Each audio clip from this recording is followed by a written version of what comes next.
yes, can you explain the rationale for cutting workability from 40 hours per student per week or per month to 12 hours per month? And how is that best for kids? Number one. Number two, how do you defend accepting a 16% raise when you just said that you're transparent for not doing that? So there were two questions. The first one was regarding workability and how can I defend cutting the hours in the workability program from last year to the current year.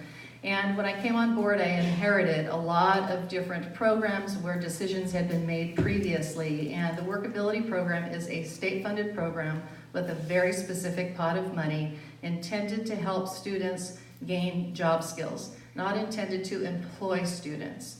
So the grant that we receive only is limited, and it's limited to funding the 12 hours per student that participates in that program.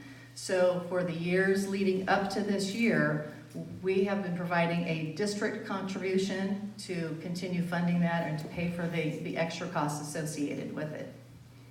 So the second question, was regarding my salary increase, which the board approved a few months ago, which has yet to be enacted, by the way, for other reasons. However, that was not, you said 16%, it was not a 16% increase, it was roughly a 10% increase, and that was associated with additional duties that have been taken on since the time that I was appointed, duties that are on the school district side of the organization.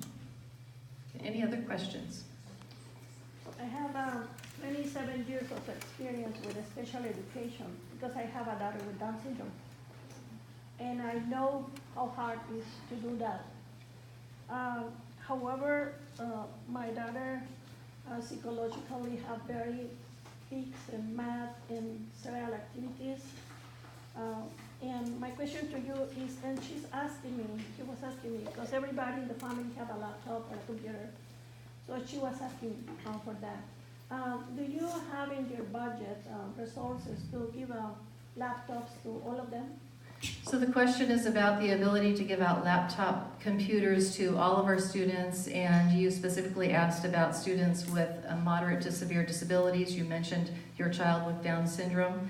And I would say that, as I said before, our budget is really tight. We have roughly a $36 million budget for the Unified School District and roughly a $14 million budget for the County Office of Education. And I think most people who know something about education know that special education is underfunded nationwide and encroaches on the general fund. And in our case, where we have one school district in the county Office of Education, each year the school district contributes $1 to $2 million a year for special education services.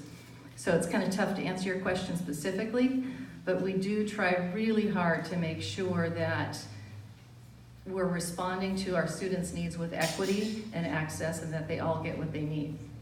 And I'm willing to help you with that. Thank you. Okay, thank you so much, Dr. Amy Slavensky.